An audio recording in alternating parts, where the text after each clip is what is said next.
आज हम आप लोगों को हाथों की अस्थियों अथवा हाथों की हड्डियों के बारे में बताएंगे, अर्थात बोन्स ऑफ हैंड के बारे में बताएंगे। तो पूरी जानकारी के लिए मेरा पूरा वीडियो लास्ट तक देखिए।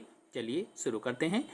तो ये है हमारा हाथ और हमारे प्रत्येक हाथ में 3 भाग होते हैं।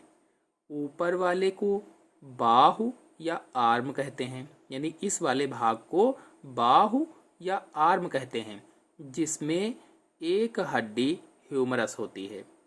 फिर दूसरा भाग है प्रबाहु या फोर आर्म कहते हैं इसको। प्रबाहु या फोर आर्म कहा जाता है इसको, जिसमें रेडियस तथा अल्ना 2 हड्डियां पाई जाती हैं।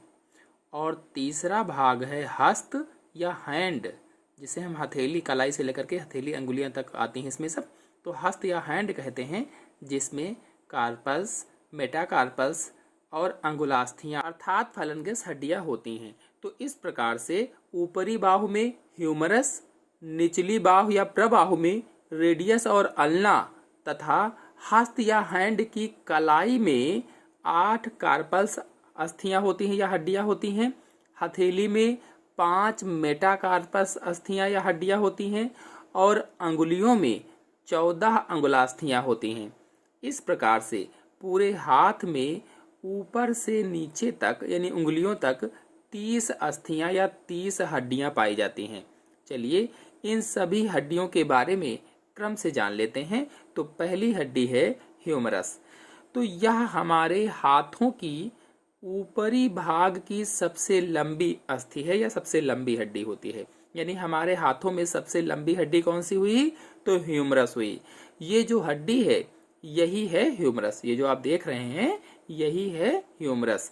इसका ऊपरी भाग स्कैपुला से जुड़ा है। जो ऊपर का भाग है स्कैपुला से जुड़ा है और नीचे का भाग हमारी कोहनी जो होती है, कोहनी पर रेडियस तथा अल्ना से जुड़ी हुई है। ये इसका ऊपरी भाग कहाँ से जुड़ा है? स्कैपुला से जुड़ा हुआ है, जिसके बारे में मैंने पिछले वीडियो में आप लोगों को पढ़ाया था। और नीचे का भाग हमारी जो कोहनी होती है, कोहनी पर रेडियस तथा अल्ना से जुड़ा हुआ है। जो नीचे का भाग होता है वो रेडियस और अल्ना से जुड़ा होता है। अब इस ह्यूमरस हड्डी को अलग बड़े रूप में देख लेते हैं। तो इसका ऊपरी सिरा या शीर्ष गोल सा होता है। जो ह्यूमरस हड्डी का ऊपरी सिरा है या शीर्ष है, ये गोल सा होता है और यही गोल वाला सिरा स्कैपुला की ग्लिनाइड गुहा में धंसा होता है। जो गोल वाला ये सिरा है ये स्कैपुला की ग्लिनाइड गुहा में धंसा रहता है। इसके ठीक पीछे एक बड़ा सा उभार होता है। उसी के ठीक पीछे एक बड़ा सा उभार होता है जिसे गुलिका या ग्रेटर ट्यूबर सेल कहा जाता है। Greater tuber cell. और आगे की ओर ये जो छोटा सा उभार है इसे लेसर ट्यूबर सेल कहा जाता है। उसे ग्रेटर क्योंकि बड़ा है, इसे लेसर क्योंकि ये छोटा उभार है। तो 2 उभार हो गए, एक पीछे की ओर जिसे ग्रेटर ट्यूबर सेल कहा जाता है, एक आगे की ओर जिसे लेसर ट्यूबर सेल कहा जाता है। ह्यूमरस हड्डी के बीच वाले भाग में एक डेल्टाई उभार होता है जिससे पेशियां लगी होती हैं। डेल्टाई जो उभार है उससे क्या लगी हुई हैं? पेशियां लगी होती हैं।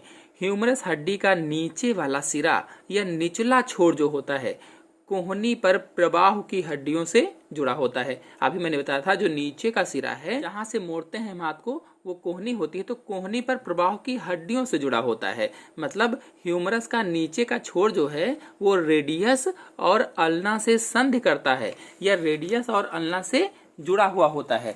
तो इस पर कैपिटुलम नामक एक गोल उभार रेडियस के सिर से संधि करता है। कैपिटुलम जो आप चित्र में देख रहे हैं ये गोल सा उभार होता है। ये गोल सा उभार रेडियस जो होती है उसके सिर से संधि करता है। रेडियस वाली जो हड्डी होती है उसके सिरे से जुड़ता है। कैपिटुलम के भीतर की ओर अल्ना से जुड़ने के लिए ट्रॉक्लिया नामक संधि तल होता है। ट्रॉक्लिया नामक क्या होता है? संधि स्थल होता है या संधि तल होता है। किससे जुड़ने के लिए? कैपिटुलम के भीतर की ओर अल्ना से जुड़ने के लिए। इसको अल्ना से जोड़ना है ह्यूमरस को, तो इसमें कौन सा होता है? ट्रॉक्लिया नामक संधि स्थल होता है। इसके ठीक नीचे की ओर एक कोरोनाइड फोसा होता है।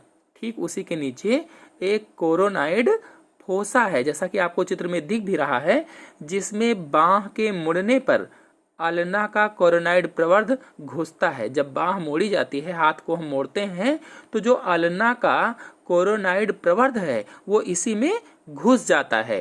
ह्यूमरस में पीछे की ओर एक ऑलिक्रेनन फोसा होती है। ह्यूमरस में पीछे की ओर एक ऑलिक्रेनन फोसा होती है, जिसमें बाह के सीधा होने पर अल्ना का ऑलिक्रेनन प्रवर्ध धस जाता है। और जब बाह हम सीधा करते हैं तो जो अल्ना का ऑलिक्रेनन प्रवर्ध है वो उसी में धस जाता है। तो इस प्रकार से ये हो गई ह्यूमरस हड्डी।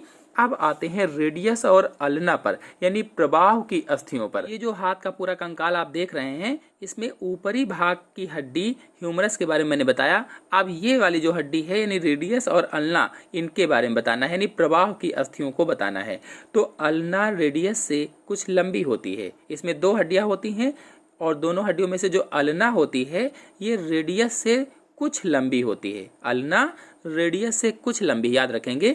इसके ऊपरी सिरे पर पीछे की ओर एक ऑलिक्रेनन प्रवर्ध होता है। इसके ऊपरी सिरे पर पीछे की ओर एक ऑलिक्रेनन प्रवर्ध होता है तथा आगे की ओर एक कोरोनाइड प्रवर्ध होता है। पीछे की ओर ऑलिक्रेनन प्रोसेस होती है और आगे की ओर कोरोनाइड प्रोसेस होती है, जैसा कि आपको चित्र में दिख भी रहा है। तो इन दोनों के बीच ट्रॉक्लियर खांच में ह्यूमरस का ट्रॉक्लिया फिट रहता है। इन्हीं दोनों के बीच में एक ट्रॉक्लियर खांच है, उसी खांच में ह्यूमरस का जो ट्रॉक्लिया होता है वो फिट रहता है। ट्रॉक्लियर खांच के नीचे बाहर की ओर रेडियल खांच में रेडियस का सिर फिट रहता है। अब जो ट्रॉक्लियर खांच है, इसके नीचे बाहर की तरफ रेडियल खांच होती है, रेडियल नॉच है, जिसको हिंदी में खांच बोलते हैं। तो रेडियल नॉच में, रेडियल खांच में रेडियस का सिर फिट रहता है। रेडियस का कोहनी वाला सिरा एक छोटे व चपटे सिर के रूप में उभरा रहता है। जो रेडियस का कोहनी वाला सिरा है, जिधर तरफ कोहनी होती है, वो छोटे व चपटे सिर के रूप में उभरा रहता है। यह ह्यूमरस के कैपिटुलम तथा अल्ना के रेडियल गर्त या रेडियल नॉच से संधि करता है। ये जो उभरा हुआ भाग होता है, ये ह्यूमरस के जो कैपिटुलम होता है और अल्ना के रेडियल गर्त से या नॉच से संधि करता है या जुड़ता है।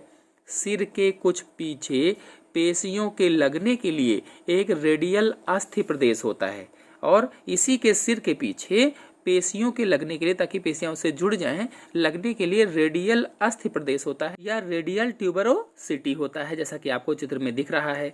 तो रेडियस का दंड या सॉफ्ट निचले का मतलब दूरस्थ सिरे पर कलाई की अस्थियों से संधि करता है या कलाई की अस्थियों से जुड़ता है। अब तीसरे वाले भाग में हम पहुंचेंगे तो कलाई की अस्थियों से ही जुड़ेगा। अब चलिए हाथ की अस्थियों के बारे में जान लेते हैं, अर्थात बोन्स ऑफ हैंड के बारे में समझ लेते हैं।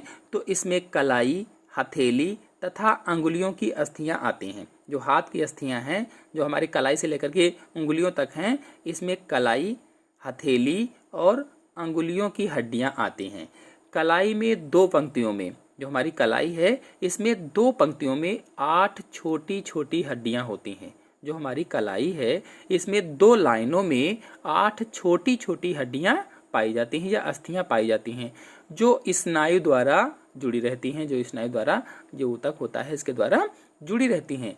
इन अस्थियों को कार्पल्स कहते हैं। जो अस्थियां होती हैं, इन्हें क्या कहा जाता है? कार्पल्स बोला जाता है। यानी कलाई वाली अस्थियों का नाम क्या हुआ? कार्पल्स हुआ। हथेली में मेटाकार्पल्स। अब जब हथेली की बात करेंगे कलाई के बाद, तो हथेली में मेटाकार्पल्स नामक 5 लंबी अस्थियां पाई जाती हैं। या हथेली में कौन सी अस्थियां पाई जाती हैं? तो मेटाकार्पल्स नामक 5 लंबी हड्डियां पाई जाती हैं। अंगुलियों में छोटी छोटी 14 अंगुलास्थियां होती हैं। और जो हमारी अंगुलियां हैं, इसमें छोटी छोटी 14 अंगुलास्थियां यानी अंगुली की हड्डियां पाई जाती हैं। तो हमारी अंगुलियों में कितनी हड्डियां होंगी? 14। और हथेली में 5 और कलाई में 8। तो ये अंगूठे में 2 तथा अन्य अंगुलियों में 3-3 होती हैं। अगर अंगुलियों की बात की जा रही है तो अंगुलियों में छोटी छोटी 14 अंगुलास्थियां होती हैं, जिनमें से अंगूठे में 2 होती हैं और अन्य जो अंगुलियां होती हैं उनमें 3-3 होती हैं। आशा है आप सभी लोगों को हाथ की सभी हड्डियों के बारे में अच्छी तरह से जानकारी प्राप्त हो गई होगी। तो आज के अंक में इतना ही। अगले अंक की जानकारी के लिए मेरे चैनल को सब्सक्राइब कर लीजिए। धन्यवाद।